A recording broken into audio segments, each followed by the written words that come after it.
Hey everyone, it's Ben Hardy here, and in today's video we have to talk about fleet sales because they really are defining the car market that we currently live in.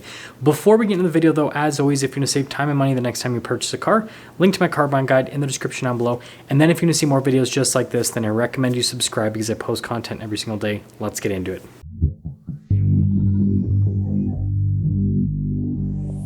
Let's talk about these fleet sales. Now, this data comes from Cox Automotive, and they state that at the end of last month, April, there was a 38.6% increase year over year with fleet sales. So April saw over 200,000 vehicles sold on the fleet side of things. And if you split things up, rental fleets were up by 64.4% year over year, government fleets 54.3%, and then commercial fleets 12.4%.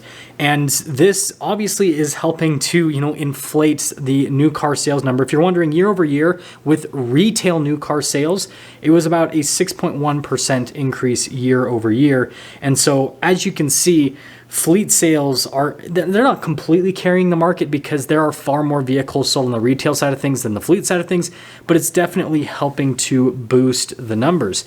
And so what this does is it increases the overall amount of cars that will be sold in the 2023 sales year. So they're estimating that on the retail side of things, there's going to be about 13.4 million new cars sold, which is super impressive because it's pretty close to like how many new cars were sold like in total last year.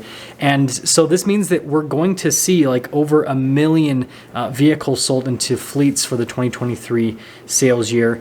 And the thing that is interesting to note is that the fleet market share actually slightly declined month over month. So last month it was a 17.9% market share, whereas March rather was 17.9%, April was 17.5%, and prior to the pandemic, fleet sales accounted for about 22% of new vehicle sales. And so that shows that there's quite a bit more room for fleet sales to grow, for them to get to, pre-pandemic levels. And so I definitely expect us to see a little bit more with this. And automakers are definitely focusing on fleet things because although retail sales have actually still continued to remain strong with new cars, they're not as strong as the increases in fleet sales, and automakers know this, and so automakers are doubling down. And if an automaker is in a position where they only have a limited amount of materials and they can build a fleet vehicle or a retail vehicle, they're starting to focus some of those materials to building these fleet vehicles because they have a guaranteed sale in today's market. Whereas on the retail side of things,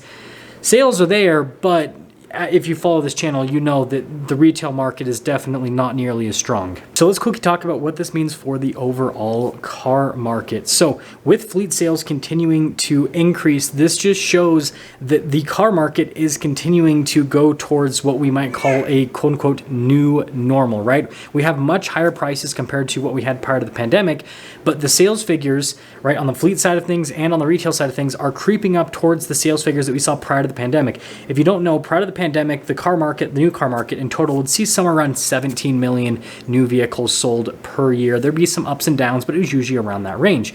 And well, if we're tracking for over 15 million new vehicles sold in the 2023 sales year combined, obviously, that's nowhere, well, I shouldn't say it's nowhere near. It's not the 17 million units that the market was prior to the pandemic, but it's getting closer, right? We're on the up and up when it comes to new car sales. And I think this is actually a really good thing for consumers because with automakers building more of these fleet vehicles, right, that's just is more production, right? Automakers are going back into that mentality of just produce as many cars as they can manage, which in turn means that there is going to be more discounts in the future for retail customers because as automakers continue to kind of like dive more into the mentality of production rather than trying to, basically figure out what the ideal inventory levels are, that means that, well, we're going to end up with certain vehicles that'll have too much inventory and...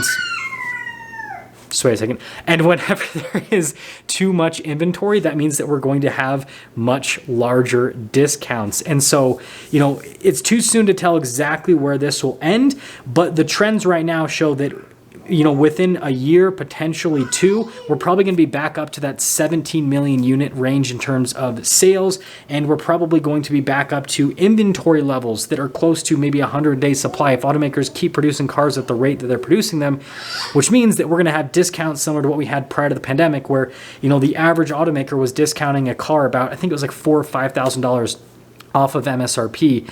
And so again, I don't think that's a bad thing. Let me know what you guys think about this. Let me know where you think fleet sales are going to go. Do you think they're just going to continue to increase? And do you think that this is a good thing for the car market, that we're seeing more fleet sales and that we're seeing more manufacturing? Do you think that that's the way things should go? Or do you think that manufacturers should, you know, pull back a little bit on building vehicles? I'll see ya.